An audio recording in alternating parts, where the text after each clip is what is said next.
Oi pessoal, sou o professor Eduardo de Língua Portuguesa e agora nós vamos iniciar, né, a parte gramatical aos alunos, né, do sétimo ano. Então, como vocês podem ver, na página 157 nós tem logo o termo bem estampado, grande, né, em caixa alta, para os alunos observarem o quê? Que nós vamos começar a falar a respeito de sujeito e predicado, ou seja, os termos da oração. Então, inicialmente, nós vamos ter noção de quê? De que a gente viu no sexto ano e no início do sétimo ano somente a parte morfológica, né, da gramática. O que seria essa parte morfológica? Seriam as classes gramaticais, cada um bem separado, como por exemplo o quê? Substantivo, adjetivo, advérbio, conjunção, interjeição, pronome, verbo. Então isso aí seria o que? As classes gramaticais que estão enquadradas onde? Na parte morfológica da gramática da língua portuguesa. A partir de agora, nós iremos começar a ver o que? A parte sintática, ou seja, a sintaxe da língua portuguesa. E o que é que estuda essa parte da sintaxe da língua portuguesa? Estuda-se o que? A função das palavras. Né? Antes nós estudávamos na morfologia o que? A classe das palavras. Agora nós vamos começar a estudar o que? A função das palavras. E é isso que nós vamos ver aqui na página 157, ok? Então, primeira questão. Releia essa frase. Não é nem a primeira questão, né? É o primeiro tópico, melhor dizendo. Releia essa frase do texto teatral. Eu sou o rei, um grande rei, certo? E bem aqui, ó, deixa aqui grifado. Sou, na verdade, que é do verbo ser.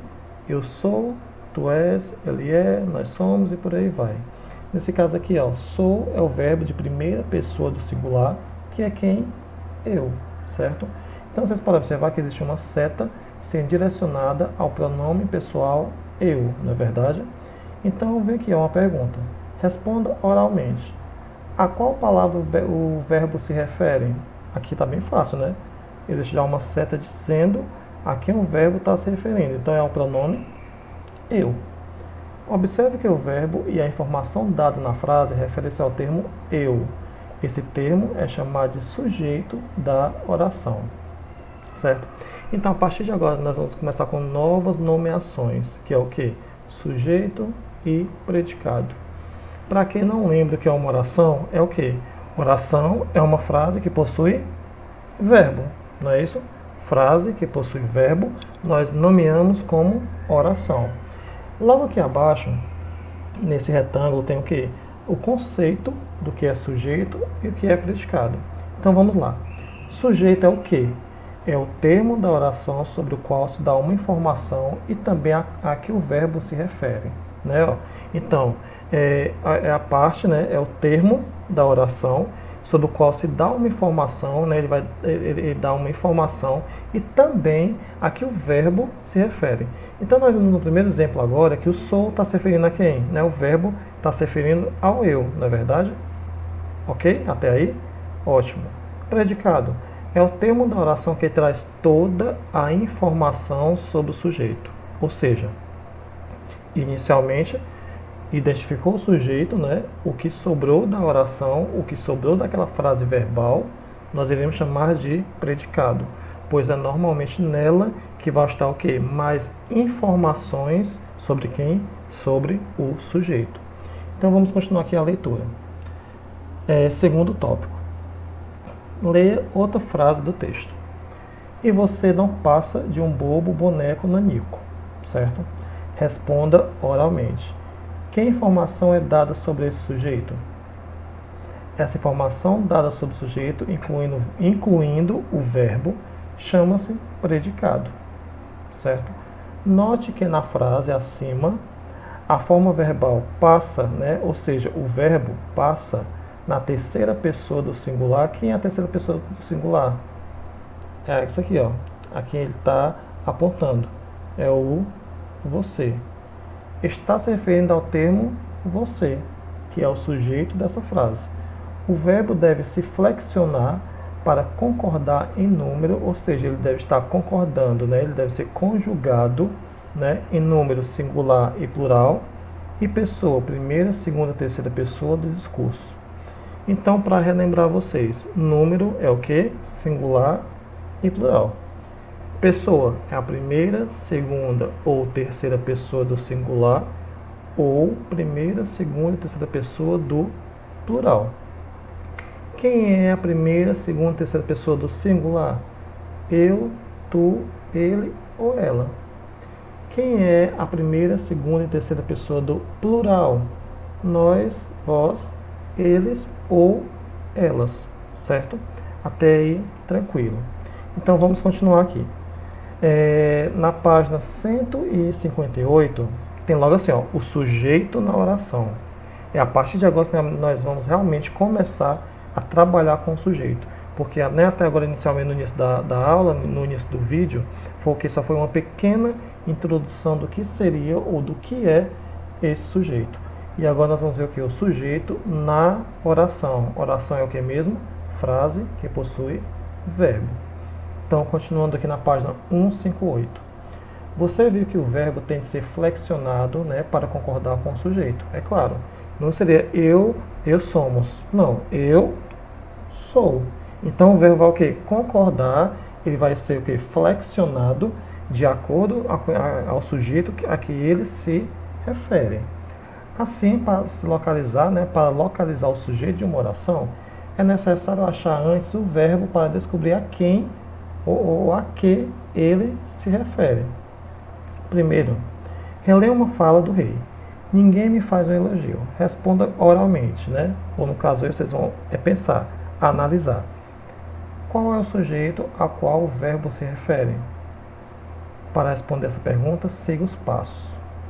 Primeiro, você vai ter que fazer o quê? Localizar a forma verbal. Ou seja, você vai ter que localizar o verbo na frase. Por isso que foi importante nós termos trabalhado o quê? A parte de morfologia no 6º ano, né? Para quando chegar nesse momento o aluno já está o quê? Já saber o que é o verbo dentro de uma oração. Então, nesse caso aí, vocês vão ter que fazer isso primeiro. Primeiro, vocês vão ter que localizar o verbo na frase. Então, nesse caso, qual é o verbo? O verbo faz. Até aí, ok. Depois que você localizar o verbo, verifique a que termo que ele se refere. A forma verbal faz, ou seja, o verbo faz, se refere ao termo ninguém. Assim, ninguém é o sujeito da oração. Então, se nós perguntássemos assim, quem é o sujeito dessa oração? Ninguém me faz um elogio? Vocês iriam responder o quê? Que é ninguém. Quem é o verbo? Faz. Observou quem é o verbo, vê a quem ele está se referindo. Então, vocês vão ter o que aí? O sujeito da oração. É importante perceber que nem sempre o sujeito é o primeiro termo da oração. Observe outra fala do personagem. Então, vocês podem observar a partir de agora que nem sempre, né, o primeiro termo que aparece na frase é considerado sujeito. Não. É isso que a gente vai ver aqui nesse exemplo. Na verdade, vírgula, eu estou muito entediado. Aqui existe o verbo estou e ele está se referindo a quem? Ao pronome pessoal eu, não é verdade? Esse eu está no início da frase? Não está. Mas ele é considerado o sujeito. Por quê? Porque o verbo está se direcionando a ele. A forma verbal estou se refere ao termo eu. Assim, eu é o sujeito dessa oração. Leia outra frase do texto. Os puxa-sacos de plantão estão de folga. A forma verbal estão refere-se ao termo os puxa-sacos de plantão. Portanto, os puxa-sacos de plantão é o sujeito dessa oração. Você pode fazer o quê? A pergunta, né? Quem estão de folga? Os puxa-sacos de plantão. Essa resposta, quando eu faço a pergunta ao verbo, é o quê? É o sujeito, não é verdade? Aí bem aqui abaixo tem assim, ó, núcleo. O que é isso, núcleo? Nós vamos ter o sujeito, né, que nesse caso é composto por mais de uma palavra, certo? Vocês podem perceber que é composto por quais palavras? Os puxa-sacos de plantão. Mas quem é ou qual é a palavra principal desse sujeito? O núcleo é quem puxa sacos. Logo, puxa sacos vai ser o quê? O núcleo do sujeito, porque ele é o quê? Ele é a parte principal daquele sujeito. Continuando. Entretanto, do sujeito destacado, a parte mais importante é a expressão puxa-sacos, como acabei de falar. Essa expressão é a parte central do sujeito, ou seja, é o núcleo, é o principal, é a parte principal do sujeito. Releia um trecho da fala, né, de Goneril e Reganey. Nós duas viemos aqui. De novo, observar quem é o verbo. Viemos, não é? Está se referindo a quem? A nós duas. É o sujeito. Mas quem é o principal desse sujeito? A parte principal, o vocábulo principal desse sujeito? Nós. Nós, o pronome pessoal, é a parte principal desse sujeito. E é isso que nós vamos ler agora, né, neste momento. Observe que a forma verbal concordou com o núcleo, né, do sujeito. Veja que o sujeito como todo é nós duas, não é isso? Mas o verbo concordou com quem? Com o núcleo do sujeito. A forma verbal também deverá ser alterada para haver concordância. Óbvio. Concordância de quê?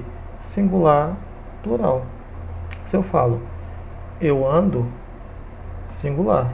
Se eu falo no plural, nós andamos. Houve o que aí? Uma flexão do verbo para o que? Para se adequar ao sujeito, né? Andamos. Quem? Nós. Nós andamos. Ando. Ando. Quem? Eu. Eu ando. Então é isso que o livro está comentando agora. Que é o quê? Que a forma verbal, o verbo, ele vai ter que se alterar fazendo a concordância necessária. Verbo e sujeito. Se o sujeito for realmente uma pessoa, se eu falar assim, João fala demais. João não é singular? Então, ele fala. Então, ó, verbo está flexionado de acordo com a pessoa, no singular. Se eu falo assim, Mariana e Rebeca falam demais. Observe, eu já utilizei o verbo falam. Por quê? Porque falam está de acordo com quem? Com as personagens, né, com esses nomes próprios que eu utilizei nessa frase. Logo aqui na página 158, tem uma pequena explicação do que é núcleo do sujeito, que eu acabei de falar, que é a parte principal, né, a parte central, a ideia central do sujeito. E é isso que nós vamos ler agora neste momento. Núcleo do sujeito é o nome que se dá ao termo que representa a ideia central do sujeito, ou seja, é a parte principal do sujeito. Observe o que ocorre com o verbo nas frases seguintes. Nós vamos aqui observar os verbos. Veio, viemos, vieram, vim, viemos. Então, o veio, ele está se referindo a quem? Você. Você veio aqui. Viemos, referindo-se a nós. Nós viemos aqui. Você e ela vieram. Eu vim. Você e eu viemos. Nessas frases, a expressão nós duas foi substituída por você, nós, você e ela. Eu, você e eu. Para cada uma dessas substituições foi necessário o quê? Flexionar o verbo. Então, se você tem que observar o quê? Logo nessas frases aí. Que o verbo, ele se adequou, ele fez o quê? Ele se flexionou de acordo com a pessoa a que ele está se referindo. Até aí, nada de anormal. Verbo concorda com quem? A quem ele está se referindo. Normal. 2. Da página 158 ainda, lá no final. Leia as orações a seguir. No caderno, circule o verbo, né, e localize o sujeito das orações, grifando em sua resposta o núcleo do sujeito. Certo? Então, por exemplo, nesse item A, B, C e D, você vai fazer o quê? Circular o verbo, localizar o sujeito, né, das orações, grifando em sua resposta núcleo. Então, vocês vão ter que dizer o quê? Quem é o verbo, quem é o sujeito e quem é o núcleo do sujeito. Certo? O verbo você já sabe como identificar. É o que dá para ser conjugado, não é isso? No caso, o sujeito é a quem o verbo está se referindo, não é? Que pode ser no singular ou no plural. E o núcleo do sujeito é o quê? É a parte principal do sujeito. É aquela palavra, é aquele vocábulo principal do sujeito.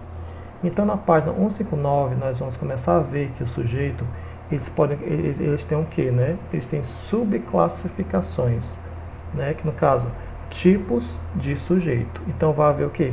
Tipos de sujeito. Nesse caso aqui da página 159, nós vemos o quê? O sujeito pode ser expresso e organizado de diferentes maneiras, dependendo da forma como os sujeitos e seus núcleos são expressos. Teremos diferentes tipos de sujeito. Sujeito simples, certo? Então, no sujeito simples, vocês podem ver logo aqui na página 159, lá no finalzinho, que tem logo um conceito do que é sujeito simples. Vamos lá ler. O sujeito que representa um só núcleo é classificado como sujeito simples. Então, vocês podem observar aqui, voltando, né, para o início da página 159, diversos exemplos. O Senhor está insensato. Quem é que está insensato? O Senhor. Uma única pessoa. O meu Senhor está sendo insensato. Quem é que está sendo insensato? Somente uma única pessoa. Quem? O meu Senhor. O meu grande Senhor está sendo insensato. Quem é que está sendo insensato? O meu grande Senhor. Quem é o núcleo? A palavra principal é Senhor. Então, vocês puderam observar o quê? Note que mesmo acrescentando elementos a mais, né, que ampliam a ideia do sujeito, o núcleo continua sendo apenas um, que é quem? Senhor. Logo, nós temos o que aí? Um sujeito simples. Vocês podem observar que sujeito simples é o que quando se refere a somente uma única pessoa ou a uma única coisa. Se eu falo o seguinte, o aluno chegou, aí eu faço a pergunta ao verbo, quem chegou? O aluno. Então nós temos o que? O sujeito simples. Eduardo ensina português. Então vocês podem perceber o que? Se eu fizer a pergunta, quem ensina português? Eduardo. Então Eduardo, um único núcleo, sujeito simples. Se eu falo, a menina saiu correndo, eu faço a pergunta ao verbo, quem saiu correndo? A menina. O núcleo, menina, somente um. Então é o que? Sujeito simples. Ok? Continuando aqui na página 160. Aqui nós vamos ter o que? Sujeito composto, né? O sujeito composto, o que é? Do que se trata? Como nós acabamos de ver no sujeito simples, isso é um único núcleo, na verdade, aqui nós vamos ter o que? O sujeito composto, o nome já diz, composto. Nesse caso, nós vamos ter o que? Dois ou mais núcleos. Quando nós temos dois ou mais núcleos, nós vamos ter o que? O sujeito composto. Vamos ver aqui essa frase. Aquela filha egoísta e sua irmã são as herdeiras do reino. Então, como eu falei no início, para você identificar quem é o sujeito, faça a pergunta ao verbo. Quem são as herdeiras do reino? Aí você vai ter o sujeito. Aquela filha egoísta e sua irmã. Observaram? Mais de uma pessoa. No caso aí, a filha egoísta e a sua irmã. Então, nesse caso, tem o quê? Dois núcleos. Se nós tivermos mais de um núcleo, né, no caso aí 2, 3, 4, nós vamos ter o quê? Um sujeito composto, ok? Sujeito simples, um núcleo. Eduardo ensina português. Quem ensina português? Eduardo. Um único núcleo, um único sujeito. Então, sujeito simples. Quando eu falo a aluna, a diretora, o professor estão em sala, aí tem o quê? Quem está em sala? A aluna, o professor e a diretora. Mais de um núcleo, não é verdade? Mais de uma pessoa que está em sala, não é verdade? Então, nós vamos ter o que aí? O sujeito composto. Somente. É isso. Sujeito simples, um núcleo. Sujeito composto, dois ou mais núcleos no sujeito. E aqui vai existir também o que? Na página 160, bem no finalzinho, o sujeito subentendido, ou também ele pode ser chamado, ou ele também pode ser nomeado como sujeito desinencial. Por que desinencial? Porque nós vamos observar que nós vamos descobrir quem é esse sujeito só pela terminação do verbo, certo? Quando eu digo assim, terminei a atividade. A frase é essa, terminei a atividade. Existe algum pronome aí no início? Não tem. Mas você sabe, né? Quem terminou a atividade? Eu terminei a atividade. Mas se eu colocar somente isso na frase, ó, terminei a atividade, nós vamos ter o que aí? O verbo terminei. Essa terminação, né, ei, você já pode identificar que é o que? O pronome eu. Você não vai dizer que é nós terminei, eles terminei, não é assim. É quem? Eu terminei. Então, somente por essa terminação do verbo, não é? Quando nós conseguimos identificar o sujeito só pela terminação do verbo, nós vamos ter o que? O sujeito subtendido, ou ele também pode ser chamado de sujeito desinencial. Desinencial por qual motivo? Pelo fato de nós identificarmos o sujeito pela desinência do verbo, ou seja, o término daquele verbo. Então, é isso que o livro mostra aqui nesse exemplo, que é interessante vocês também lerem. Mas saber o quê? Que o sujeito subtendido ou o sujeito desinencial é aquele que nós podemos identificar, mesmo ele não estando ali presente, né, o sujeito, pelo quê? Somente pela terminação do verbo. Quando eu falo assim, enviamos a carta, vocês podem perceber que não existe nenhum pronome antes do verbo enviar. Só tem assim, enviamos a carta. Como é que você sabe quem é o sujeito? Somente pela terminação do verbo. Enviamos. Então, aí, qual é a ideia? Nós. Nós enviamos. Então, não tem a presença do pronome nós, porém, nós podemos saber que é ele que está ali presente pelo quê? Pela terminação do verbo. É isso que nós chamamos de sujeito subtendido ou sujeito desinencial. Ok? Então, seguindo aqui, existem algumas atividades que vocês devem responder sim, certo? Não esqueçam de responder essas atividades, porque é nesse momento que você vai estar o quê? Colocando em prática o que vocês entenderam, o que vocês, no caso, compreenderam, o que vocês leram, o que vocês assistiram. Então, é nesse momento aqui que você vai começar a ver o quê? Botar em prática os conhecimentos de vocês, certo? Aqui na página 162 ainda continua um pouco com o quê? Com questão de sujeito subtendido, que eu acabei de explicar aqui o que é sujeito subtendido, né? Ou sujeito desinencial. E aqui seria o que? A coesão. Coesão do texto é o que? É a ligação que existe entre as partes do texto. É quando você vai ligar essas partes do texto através de quê? De vocábulos, através de palavras.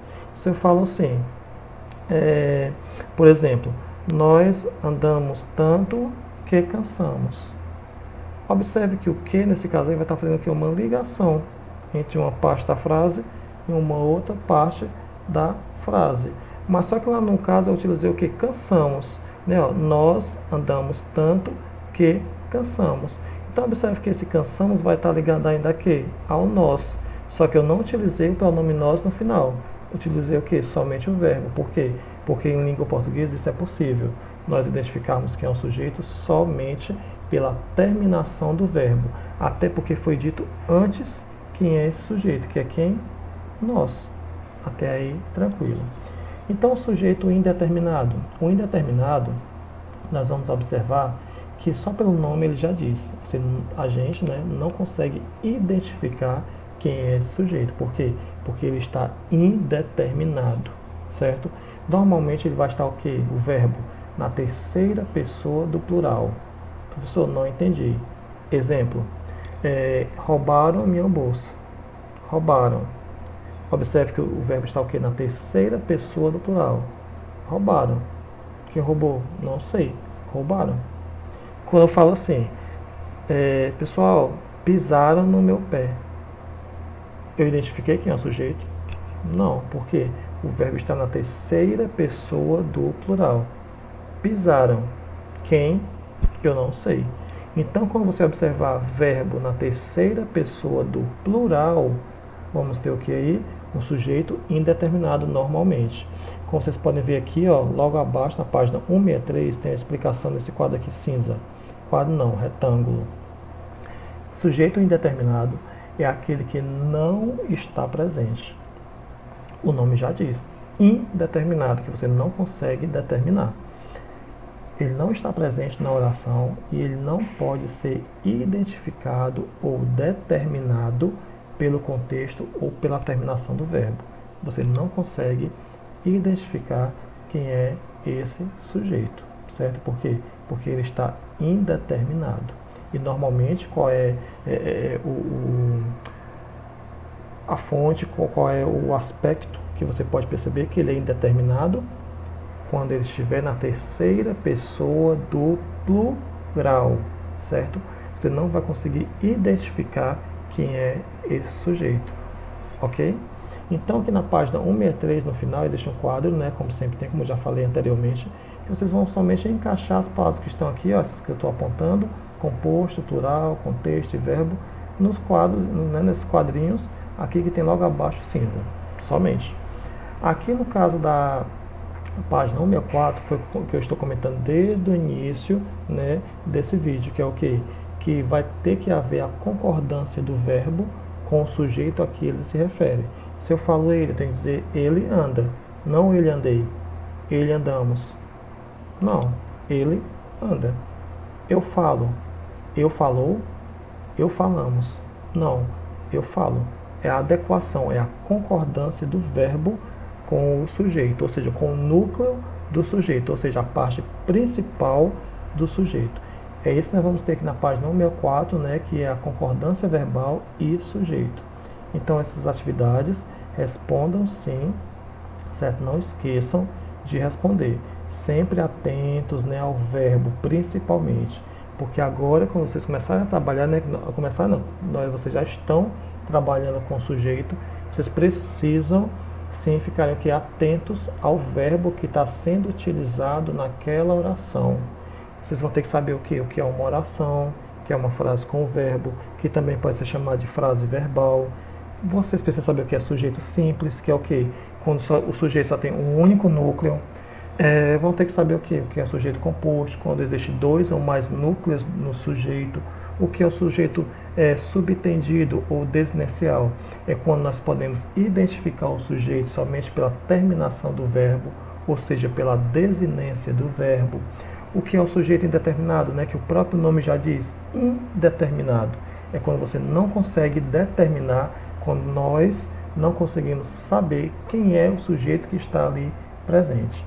E aqui nessa página 8165, vocês vão continuar assim a responder essas atividades, todas ligadas a quê? A sujeito, certo? Sujeito simples, sujeito composto, sujeito desinencial, sujeito indeterminado. Nesse momento nós vamos ver o que? Mais termos da oração, que é o que? Vocativo e aposto. O que é vocativo? Bem aqui na página 167 tem explicando. É o nome em que se dá o termo da frase que expressa um chamamento, uma invocação, certo? Para desempenhar a função de chamar de forma explícita a pessoa a quem a fala é dirigida, o vocativo refere-se sempre à segunda pessoa do discurso. Os pronomes pessoal tu, vós ou forma de tratamento, como você, vocês, senhor ou senhora. Leia mais exemplos do texto teatral em que o vocativo está destacado. Então, o que é vocativo? Vocativo é quando há uma invocação, quando há um chamamento, né, normalmente por alguém. Ele normalmente está separado da oração, do restante da oração, do restante da frase, por uma vírgula, certo? Eles podem estar o quê? No começo da frase, no início da frase, como também no final, como no meio. No caso aqui, nós vamos ver o que? Exemplos de vocativos que estão aqui no início e no final. Observe, Senhor, vírgula, aconteceu alguma coisa incrível, ou aconteceu uma coisa incrível. Papito, né, ponto de exclamação. Podemos ajudar em alguma coisa? Próximo exemplo. Agora não, Cordélia. Então vocês podem observar o quê? Que nesses 3 pontos aí, nesses 3 exemplos, nós estamos lidando com o quê? Com o vocativo, um chamamento. Se eu falo assim, Alice, cale-se. Esse Alice eu estou dando o quê? Uma atenção a esse nome, Alice, a pessoa do discurso. E quando eu vou escrever isso aí, quando eu vou botar mesmo na prática, na escrita, esse Alice precisa estar assim, ó, Alice, vírgula, cale-se, ponto de exclamação. Isso que está, né, na vírgula aí, nessa palavra Alice, nós chamamos de quê? De vocativo, certo? É isso que nós vamos ver logo aqui abaixo também. Importante. Isso realmente é bastante importante para vocês. Não deve confundir vocativo com sujeito. Como assim? Como é que eu posso saber? Observe o detalhe. Nós não separamos de maneira alguma sujeito de predicado. Na língua portuguesa nós não podemos fazer isso, separar sujeito de predicado através de uma vírgula, certo? Se houver isso, nós estamos cometendo o erro gramatical.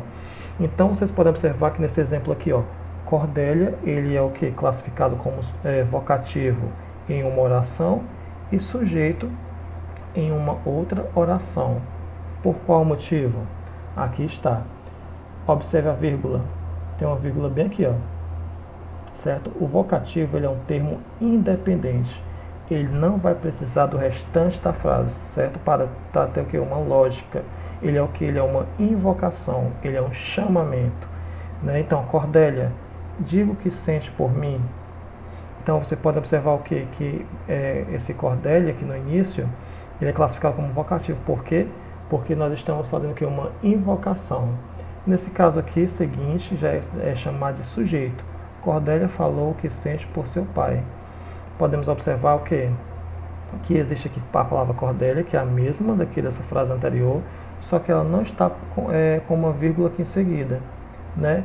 Então, nesse caso, nós temos o que? Um sujeito. Só pelo fato de não estar com uma vírgula aqui em seguida, porque nós não podemos separar sujeito de predicado na língua portuguesa. Não pode ocorrer isso. Trata-se de um erro gramatical. Então, nesse caso aqui, ele é chamado de sujeito porque ele não está com uma vírgula. Ele está o quê? Junto com o restante da frase. E nesse outro aqui, vocês podem observar o uso de uma vírgula, não é? E aquela ideia de chamamento, de invocação. Se houvesse ideia de chamamento, de invocação, nós estamos lidando com o quê? Com o vocativo. No outro caso aqui, nós estamos lidando com o quê? Com o sujeito, ok? Seguindo. Aposto. Aposto, certo? Não é aposto, é aposto. Leiam dessa forma, aposto. Vamos ter o quê? O aposto também, né? Ele faz parte da análise sintática e é o quê? Normalmente é uma explicação a mais que nós damos a alguma coisa ou a alguém. Vamos observar aqui. O bobo, servo do rei, deve entretê-lo, fazê-lo rir. Então, vocês podem observar que esse servo do rei está dando o quê? Uma explicação a mais. Explicação a quê? A palavra bobo. O bobo, servo do rei, deve entretê-lo, fazê-lo rir. E também vocês podem observar nas outras frases que tem essa mesma ideia. Goneril, a filha mais velha do rei, é interesseira e egoísta. Regane, ou Regane, a filha do meio, também é interesseira, egoísta e ultraconsumista. Cordélia, a filha mais nova do rei, é a mais sincera. Então vocês puderam observar o quê? Que todos esses termos que estão em destaque, que estão em negrito, ele vai estar o quê? Entre vírgulas. Tanto no primeiro exemplo, como no segundo, como no terceiro, como no quarto. Todos esses termos, que nós chamamos de aposto, vai estar o quê? Entre vírgulas na oração. Observe as expressões destacadas e entre vírgulas. Essas expressões explicam ou caracterizam a palavra que as antecede, isto é, que vem antes. Então, o servo do rei está caracterizando quem? Bobo. A filha mais velha do rei, quem é? Goneril. A filha do meio, quem é? A Regane. A filha mais nova do rei, quem é? A Cordélia. Então, vocês podem observar também que esses termos podem ser retirados dessas orações sem causar nenhum problema em relação à interpretação da frase. Vamos ver? O bobo deve entretê-lo, fazê-lo rir. Goneril é interesseiro e egoísta. Regane também é interesseiro, egoísta e ultraconsumista. Cordélia é a mais sincera. Observou? Houve problema em relação à interpretação? Houve problema em relação à coerência, à lógica? Não. Então, o aposto, ele é o que? Ele é uma informação a mais, uma explicação a mais. Ele vai caracterizar. Ele vai dar o que? Uma informação a mais sobre algum termo, que nesse caso aqui são o que? Termos que vêm anteriores a ele. Então, seguindo. Essas palavras ou expressões são chamadas de quê? De aposto. é comum o aposto introduzir o nome que ele explica por meio do uso de dois pontos. Né? Dois pontos, veja a frase a seguir. Cordélia queria apenas uma coisa, o que? Sinceridade. Então também aqui nós temos um outro caso de aposto, que você pode observar os dois pontos e em seguida o que vai vir é chamado de quê? De aposto.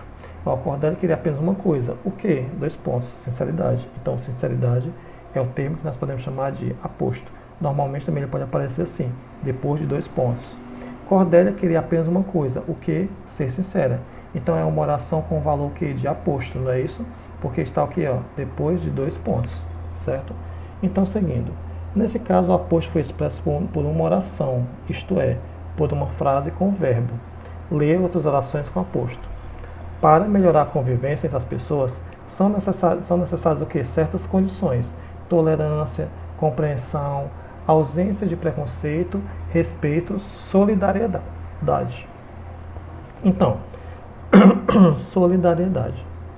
Então, vocês podem observar que tudo isso aqui que está em negrito é o que? Aposto. Tudo ficou sob as águas, casas, árvores, indústrias. Tudo isso aqui é o que? Aposto. Também são chamados de apostos enumerativos. Por quê? Porque nós estamos lidando com o que? Observe, casas é o primeiro, árvores é o segundo, indústrias é o terceiro. São o que? Enumerações. Nós estamos enumerando. Tudo ficou sob as águas. O que? Casas, árvores, indústrias. Então nós chamamos aqui de quê? De aposto enumerativo, certo? Então, seguindo aqui. Existe um tipo de aposto que não se separa por vírgulas, nem por dois pontos, como eu já havia falado anteriormente. Aqui, né, ao termo que ele se refere. Observe. O físico e cientista Albert Einstein não era considerado bom aluno quando pequeno.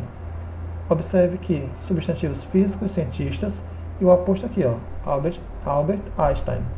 Então vocês podem observar que esse aposto está direcionado a esse substantivo. Minha filha Juliana ficou indignada com a atitude dos colegas. Observe que Juliana é aposto, né? Está direcionando ao substantivo filha. E aqui também.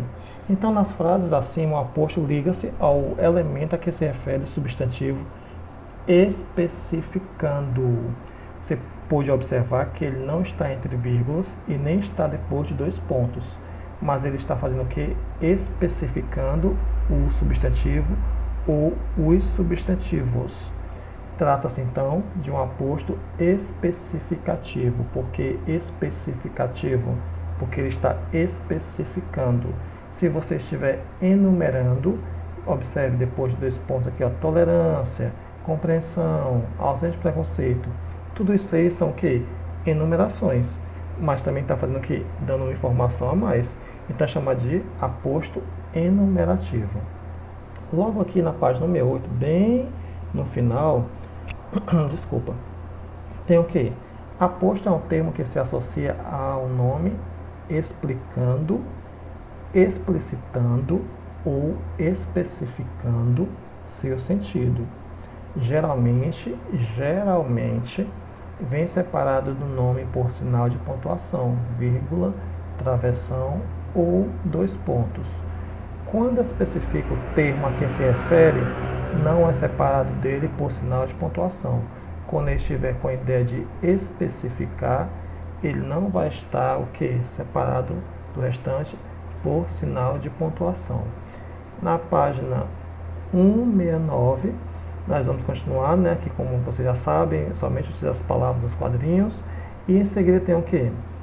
Atividades direcionadas a quê? A esse assunto que nós acabamos de estudar.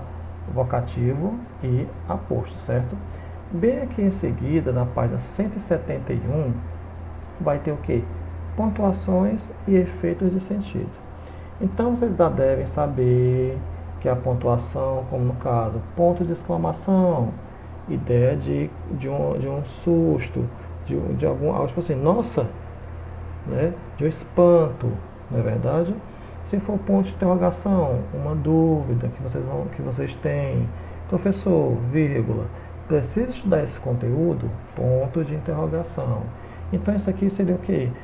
A parte de pontuação e efeito de sentido, que você pode dar um sentido a uma frase através dos pontos, né, pontos gráficos que vocês vão utilizar. Ponto de exclamação, pela entonação que vocês colocam. Nessa eu falo só assim, ó, você está aí. Aí vocês irem considerar o que? Somente um ponto final. Você está aí? Vocês irem considerar o que? Como uma interrogação. Então, a pontuação, ela causa sim efeitos de sentido, né? O sentido pode ser alterado por conta de quê? De pontuações, né? Que é o ponto final, exclamação, reticências, vírgula, 2 pontos. Então é isso que vocês vão ver aqui, ó. Bem no final da página 172 tem para o aluno recordar os sinais de pontuação, mostrando cada um, né, também graficamente, certo? E na página 173 ainda é sobre atividade, sobre esse conteúdo, né, sobre esse assunto que nós estamos falando aqui nesse vídeo. E bem no finalzinho, na página 175, 174, 176, vai ter o quê? Um texto teatral, não é? Para você interpretar, né? Interpretar, ler, fazer a leitura do texto, óbvio, claro. E fazer o quê? E resolver as questões 1 e 2 da página 176. Nesse caso aqui do texto teatral, da produção de texto, eu acharia ideal que vocês fizessem o quê? Vocês lessem, analisassem a obra, né, A Megera Domada, do William Shakespeare. Porque o que? Nesse momento vocês vão observar os traços, né, do que? Do texto teatral, ou seja, do texto dramático, ok? E nessa unidade, né, na unidade 5 nós vimos isso, que foi o que? Toda a parte do texto teatral, as suas características, espaços, personagens, narrador, tempo, cenário, sonoplastia. Vimos o que? O sujeito, vimos o sujeito simples, o sujeito composto, o sujeito desinencial, o sujeito indeterminado. Vimos do que se trata o vocativo, vimos do que se trata o aposto também, o aposto enumerativo, né? Aquele especificativo que vai especificar alguma coisa, ou seja, são todos pontos que vocês necessitam sempre o quê? Pegar o livro didático de vocês, além de assistir aos vídeos, claro, pegar o livro e o que? Grifando e marcando e colocando anotações, né? Fazendo anotações para ficar o que? Um estudo, né? Bem mais encorpado, em que vocês consigam de fato compreender todo esse conteúdo, toda essa matéria que foi abordada nessa unidade 5. Então, pessoal, nós ficamos por aqui, né? Na próxima aula eu volto já para explicar a vocês a unidade 6. Quaisquer dúvidas, né, me procurem no WhatsApp. Até mais.